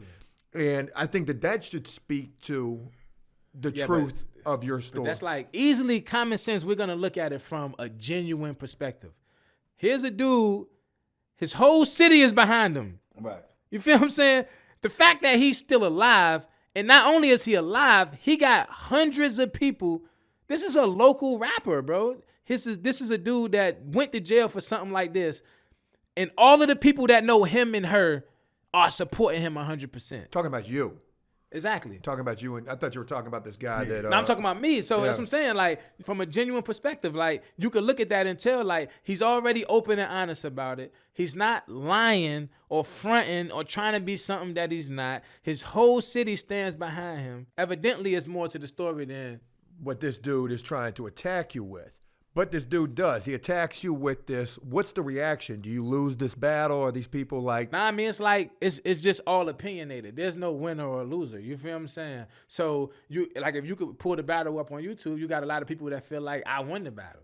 You got a lot of people feel like, yo, that shit is corny. You got a lot of people that feel like, yo, smoke Ty. You got a lot of people that feel like, oh, Ty, he ended Ty's career. You know what I mean? That was an easy win for him. You feel what I'm saying? It's just all different opinions. You know what I'm saying? But what has taken place since then, I think, is really important. So since that battle, it's been like the whole battle rap world turned against me. That's crazy. All of the people that I've had personal conversations with, this is what I'm telling you about. These are the kind of people that I get into it with because I would usually react to that. You feel what I'm saying? But now I know better. Like, I know we two different type of people. Right. So if me and you have a personal conversation, right? That's like the conversation we had. Let's say that battle never happened. Me and you have a conversation. I explain to you everything that happened to me, right? And then I battle Banky, and Banky speaks on that stuff. Are you shocked about that? Because we already talked about it. No. So you see what I'm saying? But everybody people else, that I have conversations with won't even answer the phone for me if I call them right now. because it's the popular opinion. Because it's not cool to be cool with Ty right now. Right, because the popular opinion is, like we mentioned at the beginning of That's this. not solid. And it ain't, but it's just the way that it goes. Like that hatred is crazy, and people are going to gravitate toward the popular opinion, which is, oh, whoa, hey, I don't want to touch that. Right. Some people reached out to me privately. Yo, hold your head, bro. I watched the interview. That shit'll blow over. You know what I mean? So my whole thing be like, yo, bro, why not speak on it publicly? Right. You feel what I'm saying? Then like I had one dude, he speaks on the situation. Yeah, that dude is a sick bastard. I don't ever want to see him on a URL. If I ever see him on a URL, I'm not fucking with him no more. Fuck that sick motherfucker. Get him the fuck out of here. He's a weirdo. All of this crazy stuff they're saying about a named Ty Pretty, I can fuck 90% of y'all women, bro. Guaranteed. You feel what I'm saying? So when he does this, now I'm like, fam, like, you know what I mean? Like, I'm trying my best to be this new dude. Like, bro, you fucking with me right now, though. You feel what I'm saying? Like, I want to react to that shit. So he makes another blog. So I'm like, okay, my name is clickbait. I get it. These dudes is just trying to get some views off my name, get their little YouTube check. Cool. All right. He makes another blog. So now I'm like, fam, you're going to be held accountable for the shit that you're saying when I see you, bro. You feel what I'm saying? It's like I just get to the point where it's like, bro, you going to apologize or I'm going to make you. You feel what I'm saying? I end up talking to somebody that's affiliated with the dude. You feel what I'm saying? Right. A person that's out here in Virginia Beach. I don't even know this. They out here in Virginia Beach. They hitting me up like, yeah, man, they mentioned you in the barbershop or whatever, and I seen somebody else mention you. I see they really f with you out here. They was saying I need to f with you, woody woody woo. So I'm like, man, who the f is this? I look on the girl page, I see all pictures of the dude that's talking crazy. So I'm like, yo, man, dude is talking crazy, man. You feel what I'm saying? If you out here and you see the support that I get, and you see it's not what the picture that the battle rap world is trying to paint, why not express that to him? She like, yo, I did express that to him. You feel what I'm saying? So if you go to him and you tell him, yo, I'm out here in Virginia Beach, man, they really rock with this dude, man. Right. Despite Despite what y'all may think, or based on what a nigga said in the battle where he's supposed to try to humiliate somebody, evidently that's not true because I'm out here and everybody, this is they go-to dude, man. You feel what I'm saying? Everybody got nothing but love and positive good things to say about this dude. Why not publicly come out and say, yo, I jumped out the window? Because evidently what I got from the battle wasn't true because everybody that knows him personally, they look at him way different than the way we trying to paint him out to be. So I jumped out the window. I apologize. You could see what I'm saying about genuine people? Like a serious dude that knows that, yo, if you was a serious dude that would kill somebody, would you want to kill somebody for something you could possibly be wrong about? No. You see what I'm saying? But this is the thing so here's where I want to really jump into this. I don't know nothing about the battle rap thing, and there's going to be a lot of people who don't. I feel like we've learned a lot of things about that. But the important thing where I can relate to this is I deal with the hatred on a daily basis as well. Because a person is either jealous of what you have or what you can do or what you bring to a situation, and they're fearful of this. This is like a person in prison pushing a kite on you because they don't want to fight you. Yeah. Maybe that's happened in either of your situations. They don't care, Ty. The dude that did this don't give a damn. He ain't never going to say nothing different. And like you said, your name is clickbait so people can get some views off of you. They ain't worried about you at all. They're worried about them, and they are really worried about that YouTube check or any other check that comes behind it. My advice to you, whether it means anything or not, but I still want to tell you is, yo, forget it, because there ain't shit you can do about it now. And now what you got to do is you got to work even harder to do your own thing without that shit. So where you build that at is with your social media following. And the fact that from this podcast will link where people can check out what you're doing. And the fact that you were a young dude who got locked up, who was a live wire, who, if I'd have met you locked up, I'd have been like, damn, that dude Ty probably ain't never going to change. But you have changed. You're an older dude who's been through the ringer. And, you know, there's young people who could probably take a lot from what you've been through and not want to go through what you've been through. And you build your own social media following up and just say, F it. Because you ain't got no problem talking about what people are trying to use against you. And that's the way you got to build it. Get your own damn YouTube check out of the damn deal. Absolutely. That's the same thing I was telling them too, you know, to piggyback off of what Joe said. That's what I was telling you myself. It wouldn't be an issue if you didn't have talent. That's number one. It would not be an issue if you did not have talent. See what I'm saying? They're not threatened by what they saying you are. They threatened by what they think you can be. You see what I'm saying? And you come out here and you've been out here less time because you've been locked up 11 years. 11 years been going out your life. So you've been out here less time than they have. They probably been at this longer than you have. And you come out and go straight to the head of the pile. You see what I'm saying? So that's probably why the hate gonna come in, because dudes feeling like they feel threatened by you. You know, like, well, whether your charge was real or not, they want to use anything they can use to bring you down. But what you got to do is say to yourself that I believe in my talent, I believe in me, I know who I am, and you just got to push forward what you got. See, as Jack Joe said, he probably got a lot of haters, but see, Joe probably got a lot of haters because, like I say, the YouTube, the prison genre, he like started it, you know. So after him, I didn't start it. I was the second, but I was the second. But you took it to the next level. Major respect to Big Hurt, and Fresh Out, because he was number one, and I'll never take that away. Right. I was number two, and since him and me, man, a lot of people have come after that. Right. But you know, and that's what I'm saying, and that's probably. But I always show respect for that situation. And I understand that, and you know what I'm saying. I didn't get to know you, so I understand your perspective as well. But I think, like I say, that's probably where a lot of your hate come from. Because of the simple fact, not only did you may not have been the first, but the way you elevated it and the way that you went to the top. You may have had people out here for years before you got out here trying to do these type of things, and it just didn't get no traction. Or even after me. Even after, and it still didn't get no traction. Exactly. Over here. And they just trash. Called you trash. You know what I'm saying? But anyways, so the thing is, what I'm trying to tell you is, if you believe in yourself, and you know, obviously other people believe in you because of your talent, man, and what you done already been through, you know the truth about yourself. You have to put the truth in your music, and if you put the truth in your music, people will feel it, and they will gravitate to it. And people who don't like it, they're not gonna like it for whatever reason. But people who like it, man, they gonna rock with you, and you just got to keep on pushing forward, man. I know you from, you know, when I met you in there, and you seem to be the same dude that I never even knew about your situation, because it's like I tell people, in prison, you don't ask people what they locked up for. That's some TV stuff. You know what I'm saying? So I never knew. I knew you as Ty, and that's how I treated you as Ty, and that's the way I respect people, the way they come at me. I'm not going to listen, like I told Joe when I first met you, I'm not going to listen to what somebody else tell me about Joe. I got to go with my own experience with Joe.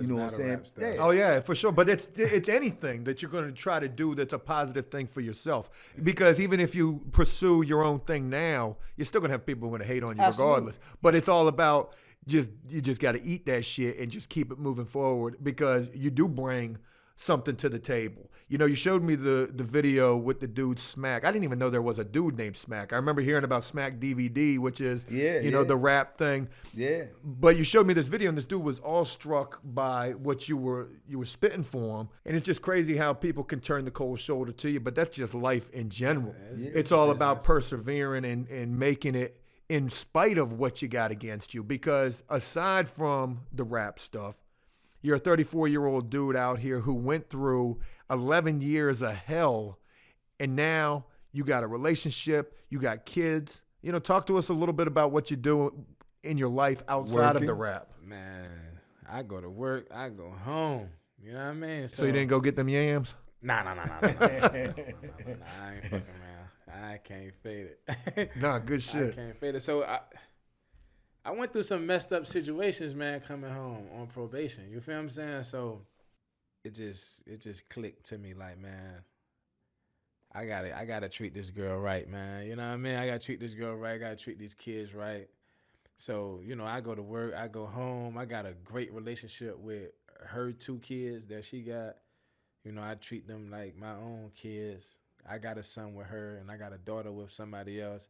And my daughter's mom, we got a great relationship. You know what I mean? So it's just all love. You feel what I'm saying? Like, man, that's grown, ain't and no that's grown man beef. stuff. Yeah, that's That's why I be grown like, man dudes be stuff, beefing with man. their baby mom and stuff like that. I be like, you know, you just got to step up to the plate. You just got to, you know what I mean? You show her that you deserve her respect. You feel what I'm saying? Like, I do so much for my daughter. It's like, what can you even, you know what I mean? You can't say nothing but, damn, bro, you really came home on your shit. You know what I mean? And that's how it is. Everybody that personally knows me are just, like, extremely proud of me. And they just like, yo, man, like, nothing can stop you. Like, my girl even told me, she was like, yo, the way they talking about you on the internet, I don't know how you dealing with that shit. Like, how do you get up and just walk around like ain't nothing happened? Like, yo, they is really smashing you right now on the internet. Yo, I definitely relate to that. But, you know, you can't even, like, you really can't even pay that shit no mind. You can't even look at it because it's enough to ruin your damn day. You go I messing go in the with it. house to a beautiful family, people that really give a shit about me. Like, half of these people were just trolling for the moment. You know what I mean? Like, I'm not even finna give that a whole lot of energy. You know what I mean? And then you got to realize, you know, like I say, where you came from is probably why, you know, your girl probably asked you that because she don't really understand the full concept, even though you've been with her, and I'm sure you explained a lot of things to her. But people don't understand the full concept of what you go through when you is incarcerated. And you was incarcerated for over a decade. So when you incarcerated like that for that long, man, you build a tough skin, man. You have to. You have to be able to accept a lot of things that you can do nothing about. Because just like I say, especially when you go up there in the mountains, man, and the stuff that's going on up there, and you have absolutely positively no wins. And I used to look at the situation like when I went up there in the mountains, like it was the worst thing that ever happened to me, you know. But in retrospect, like I say, there's a blessing in every lesson.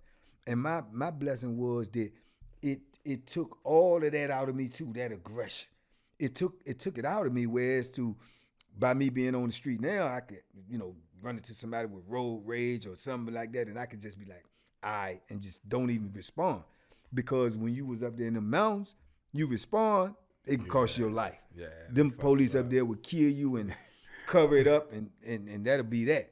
So you have to get your mind frame set whereas to you be able to tolerate a lot of things that you wouldn't normally tolerate. So that right there is a blessing because it'll keep you from, you know, doing something foolish out here that might jeopardize you going back into prison because you've already built up that tolerance. Yeah. You know, then coming home, the transition from prison to the street, I did 11 years straight, man. You feel what I'm saying? But when I first came home, it was worse than doing prison time. Oh, yeah, I've said that too. I mean, the prison, and I hate the way that's going to sound because people go through some real shit and some very messed up, violent situations in prison. But coming home, it can be worse. It's worse. You know what I mean? Like, so I came home. Now, mind you, I'm on sex offender probation. So I'm in Virginia Beach at that. So the attitude towards me was, man, you better be glad you even on the street. You know what I mean? That was the whole energy I'm getting from these people. Right. They give me a black dude. I'm like, oh, I got a brother. Like, you know what I mean? I might work him. You feel what I'm saying? No, sir. He was worse than everybody. So he would tell me I can do stuff. Then when I did it, he would threaten to lock me up. And I'm like, yo, bro, you told me it was okay for me to do this. I didn't tell you that. So I'm like, yo, man, I need to speak to the supervisor. Now, the supervisor is the lady I first spoke to when I first came home. Like, I'm telling her, I heard her whole attitude was, just be glad you even on the street because you could have did the 25 years, 20 years, whatever they originally gave me. You feel what I'm saying? Boom. I can't deal with this dude. He's telling me I could do stuff. Then he's threatening to lock me up when I do it. Then he's telling me he doesn't remember even telling me that I'm like, yo, I don't feel comfortable with him supervising me. She was like, oh, what you mean? You ain't never forget nothing before? I'm like, are you serious, man? My life is on the line. You talking about you forgot? What are you talking about, man? I don't feel comfortable with somebody that can forget something that can get me locked up. Like, I don't understand why you don't respect that. no, you got entitlement issues and this, that, and the third and woo. So boom, dude takes my phone. He says, let me check your phone. We end up getting through that situation. She was like, I'm not changing your probation officer. Y'all just gonna have to figure it out. He says, let me see your phone. He goes through my phone. Boom, boom. So he like, God damn, man, your phone like Pornhub or whatever. I'm like, man, what you mean? Bitch is lit. I just came home. It's up there. You feel what I'm saying? He like, yo, you ain't supposed to have this stuff in your phone. I'm confiscating your phone. I'm like, whatever, man. I can't have no phone. Like, this shit is like, I already did my time. At what point in time do y'all leave me the alone? This is my mentality. You feel what I'm saying? Then the girl I used to buy shoes from, me and her like this, super cool, my dog, you know what I mean? I'm always been a sneakerhead. I'm tired pretty. I always been on that shit. You feel what I'm saying? Boom. My homeboy like, yo, man, shorty said she been getting some weird messages or something. You know what I mean? So I'm like, but my homeboy be wailing a lot too. So I'm like, man, whatever. You know what I mean? So when I end up going to the mall one day and I see her in the mall and she kind of like distant towards me. You feel what I'm saying? Like, this my dog. You feel what I'm saying? So I'm like, damn, what's up? She was like, yeah, man, I've been getting these crazy messages. You know what I mean? They speaking on you, talking about why you befriending somebody like that. You don't need to be friends with him and this, that, and the third, and sent her my shit to where she could like pull my name up on the registry and all this shit. So I'm like, damn, you know what I mean? Like, who the f would do some wild cornball hating shit like that? This ain't even my bitch. I don't even like her like that. Like, this is my, you know what I mean? I buy sneakers from the girl. You feel what I'm saying? She's showing me the text messages. Hey, beautiful. Good morning, gorgeous. Good morning, sunshine. She like, you know what I mean? I'm like, man, who the fuck? I don't talk to her like that. You feel what I'm saying? I'm like, yo, can you get me that 10 and a half and them joints that come out Saturday? You feel what I'm saying? I'm reading the messages. You don't need to be friends with nobody like that and woo. And I'm looking like, God damn, this is crazy. Like, who the fuck would do some wild shit like that? I'm starting to think it's my homeboy for real. I'm like, bro, what the fuck type shit, bro? Like, so I seen a message where it said, we missed you at work today. That's when I was like, oh, nah, this some serious shit. You feel what I'm saying? So she blocked the number. Then he started messaging her from another number. She blocked that number. You feel what I'm saying? She get a message from my phone. I don't have a phone. Yo, that is crazy. She was like, so you didn't message me? I'm like, hell no. I don't got that phone no more. I got the flip joint. You know what I mean? I'm living back like I'm in 2000 and goddamn 5. You feel what I'm saying?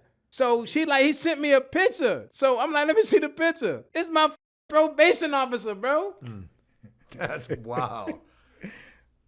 So what do? I don't know. But in my mind, I'm like, well, shit, I'm going to play this to my advantage. Like, fall the back, leave me the fuck alone, or I'm telling on you. Straight up. You feel what I'm saying? But when I seen the we missed you at work today, that shit just grossed me out so much. It was like, shorty, life might be on the line. Then what made it the tip of the iceberg was let's meet up or some shit like that. So if you messaging her from my phone saying let's go get lunch or let's meet up or something, what happens when I don't show up? Let's say me and her did have that type of relationship. What was your intentions when you got with this girl, bro? Did you ever address this situation? Damn right. Hold on. What happened with this? That bitch kept threatening me, talking about he gonna lock me up every goddamn day, every time I go see him. You feel what I'm saying? So I didn't know how to address it. And then, like I'm telling you, everybody is against me. So everybody is telling me I have entitlement issues. Everybody is telling me that I just need to be grateful that I'm even on the street. This is how they talking to me. Someone in the parole office. The whole probation parole, you know what I mean? So when I go see, they had this class I had to go to every Monday. So it was a black lady there. She was just extremely sweet, extremely nice lady. You feel what I'm saying? So I go to her and I'm like, yo, this the situation. What the fuck do I do? You feel what I'm saying? She looking like, ain't no way, like, for real, like, what the fuck? She was like, man, you're going to have to just let Shorty know, the lady that was running the class. I'm like, oh, hell no. That lady don't even like me. I don't like her. It's already understood. You know what I mean? She was like, listen, You have to let her know, and then she's going to take care of the rest. You were told by the woman who was running the class that you need to go holler at the head of the probation. What happened? I was told by the lady the receptionist at the class to talk to the lady that was running the class about the situation. So I ended up telling her, and she ended up doing whatever she had to do. And then I ended up seeing the girl. She was mad at me like, damn, why you do that? Now I got to go to court. I got to do this, that, and the third, and woo-de-woo-de-woo. She had to go to court. What'd they do? Put charges on this guy? Yeah. So wow. So he obviously lost his job. Yeah, he lost his job as a probation officer. And so at least he got a different PO, right?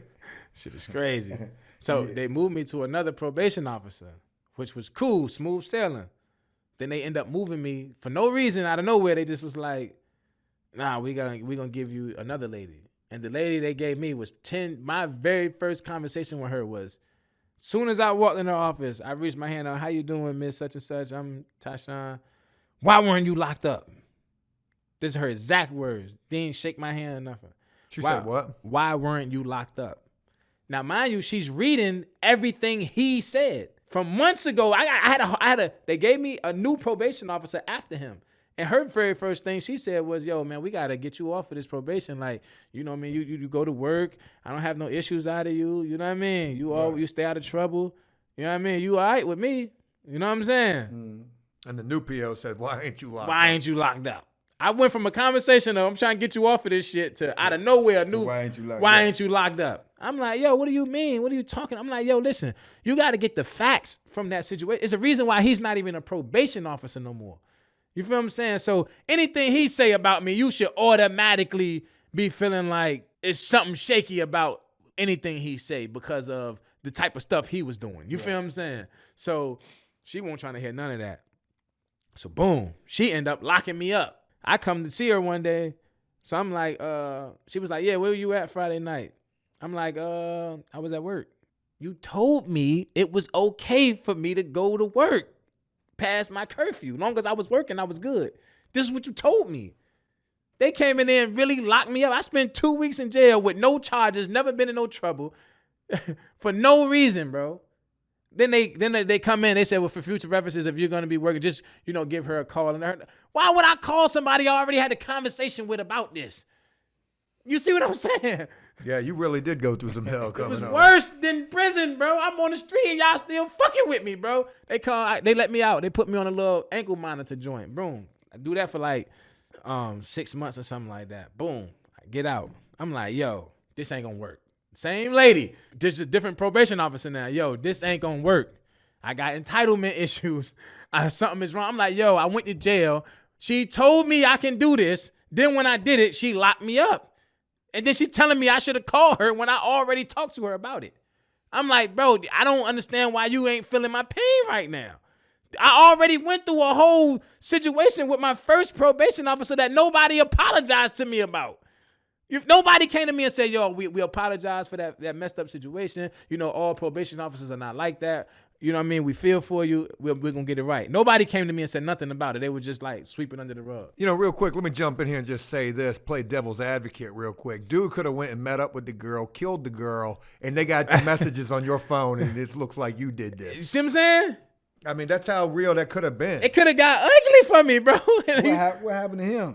He ended up getting fired. You know what I mean? So, boy, I'm gonna get to him. I gotta tell you how I met up with him. I seen him one time in Walmart, and I was with my homeboy, and I just felt like he wasn't a probation officer no more. So my mind was like, I should fuck him up.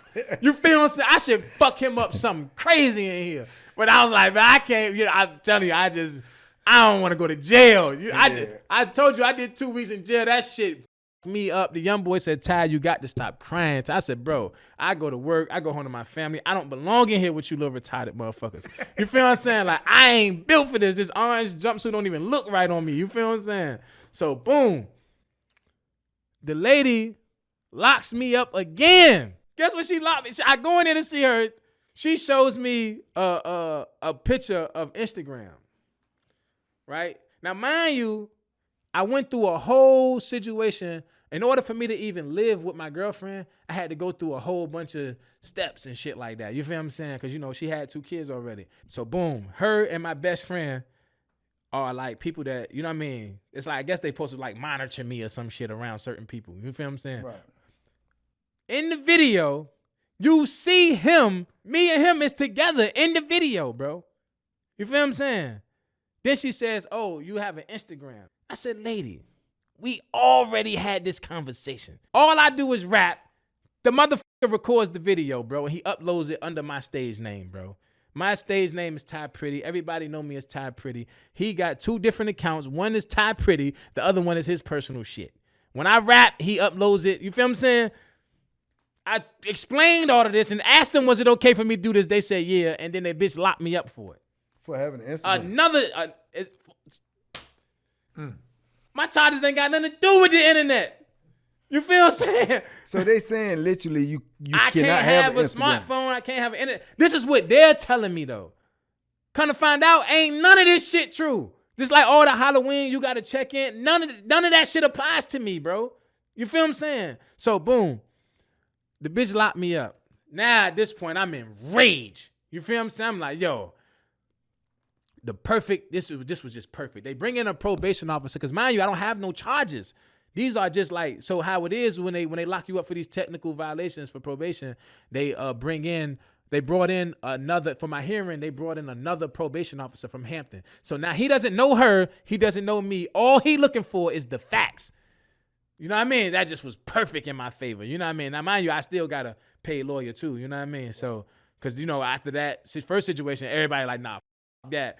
We ain't letting this nigga go down with no public defender no more. F that. You feel what I'm saying? So I go to court, the little hearing joint. So he was like, okay, so what's going on? She shows him the video. He was like, okay, cool.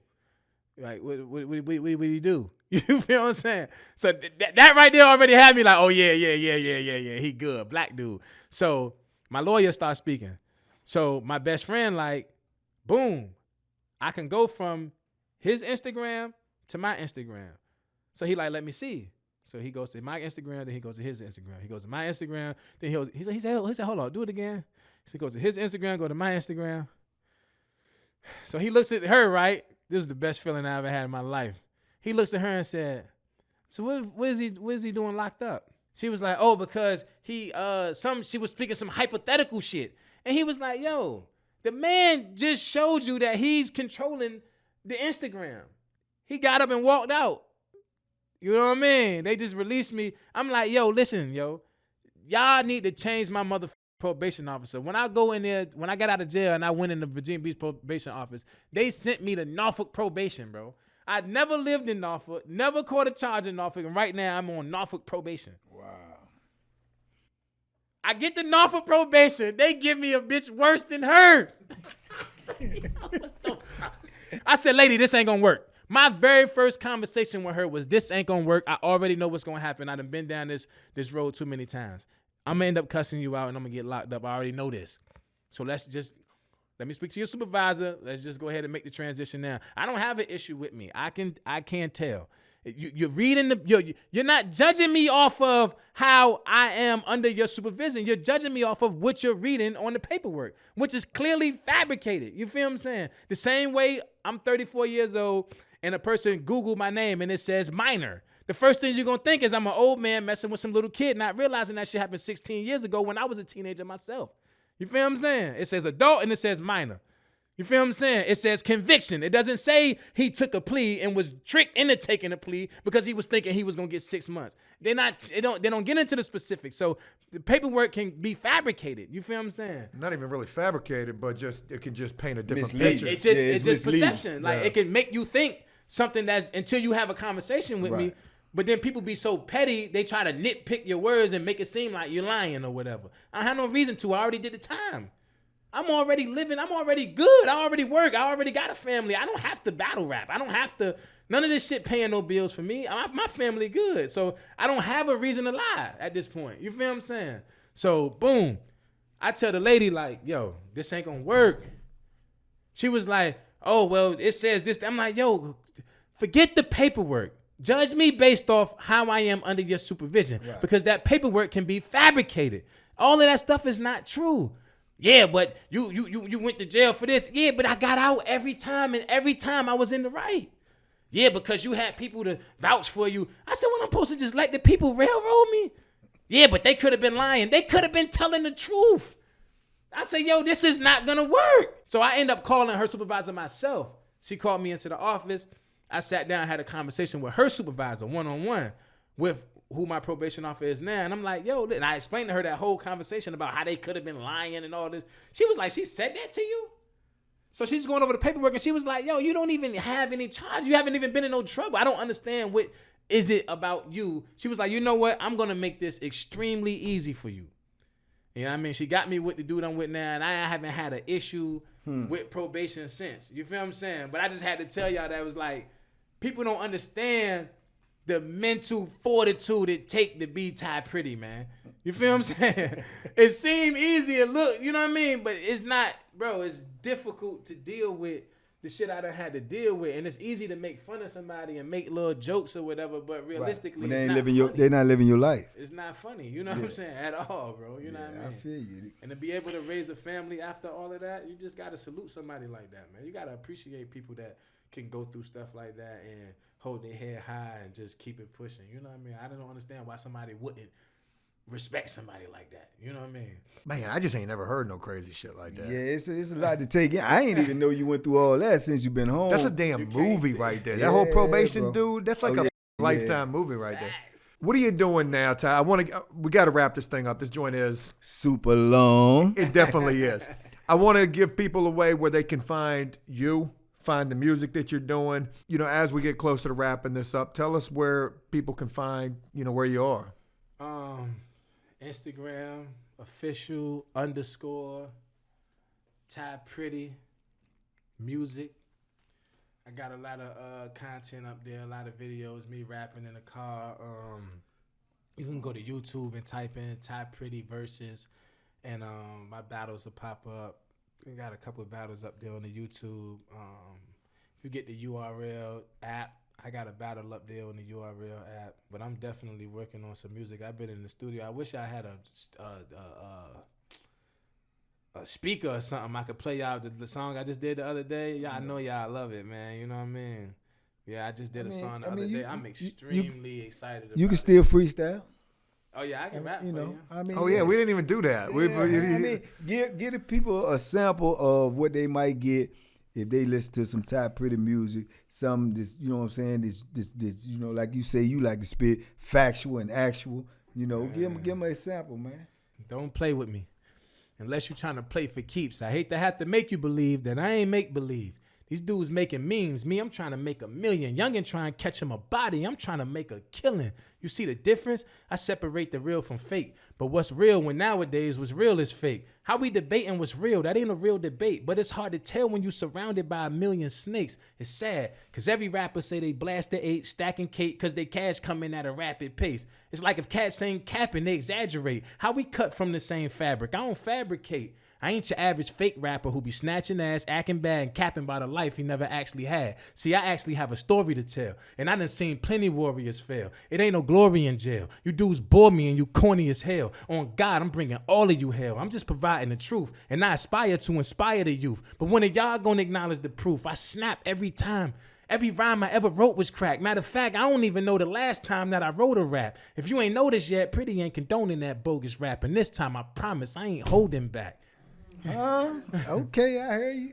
I heard you, Ty Pretty. Yeah. And you got Joe over there saying, oh, I got to pull out my pen and pad. Yeah, man, that's, damn, you definitely got some talent with that. Absolutely. And you can, you know what I appreciate is the fact that you do spit about you and the shit that you've been through. The video that you were showing us earlier, you can definitely see you talking about your story.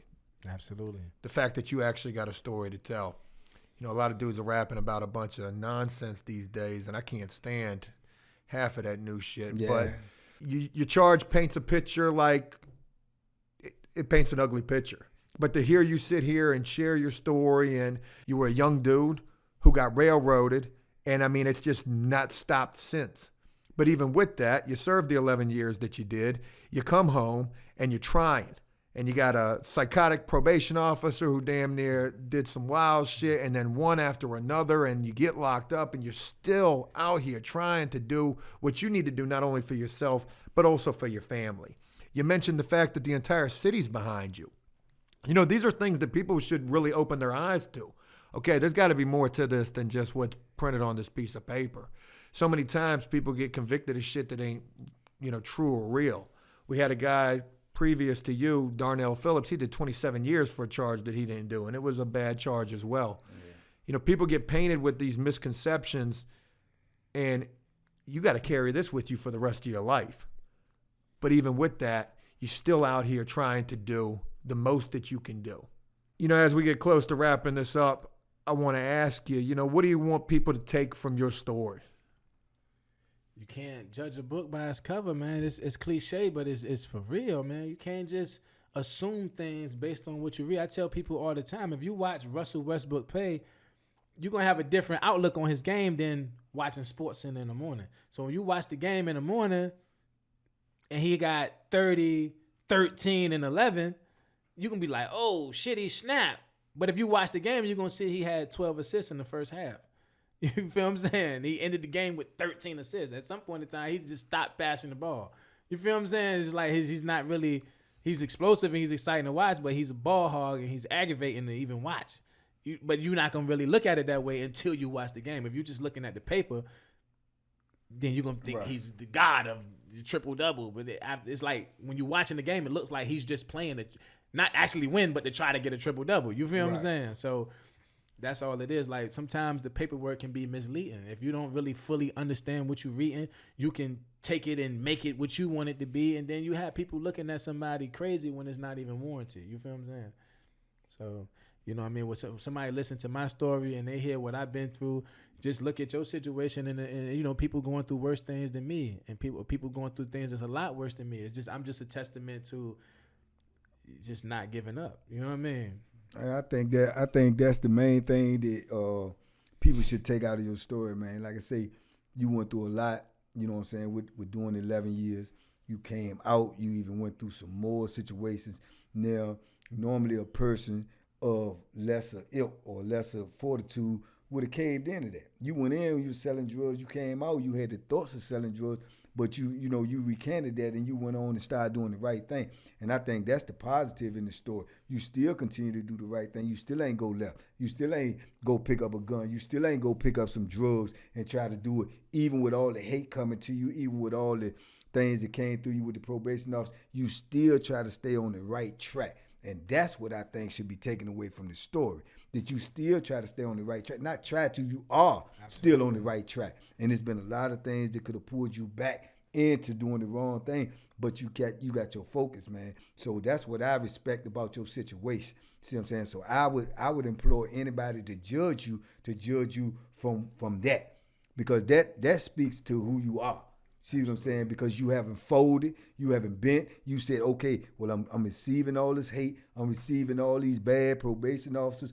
Okay, I could just say F it and do this and do that, like you did when you was locked up. But you've grown. You became a man now, so you're doing man things. You taking care of your kids, you taking care of your family, and you going to work, and you still trying to make a career for yourself and something that you believe in. So I applaud you for that, my brother, and I think that you should, should applaud yourself. And don't let nobody hold you back from what you feel like is rightfully yours, what you feel like you could rightfully do. You got to do you. Because all the people that's hating on you still got their own life, and they got their own situations that don't nobody know about but them. So to sit back and judge somebody else's life, you need to first judge your own life. That's what I look at. So just keep doing what you're doing, man, and just keep on going forward, you know what I'm saying, and believe in yourself, believe in your talent, man, and know that as long as you do the right thing, eventually the right thing will come to you. You know what I'm saying? So like I say, just keep on pushing. And like you say, when they say it's a cliche that you can't judge a book by the cover, that's true. And then like you just said about the Russell Westbrook joint, you could judge a book by its cover, but you don't know everything that's in the book until you read the pages. So there's levels to that, and there's pages to every book. So people may look at the cover, but they got to read the book, you know what I'm saying? So keep going forward, brother, never backwards. Really well put, Banky. Ty, I want to thank you for taking the time to meet with us, to share your story with us.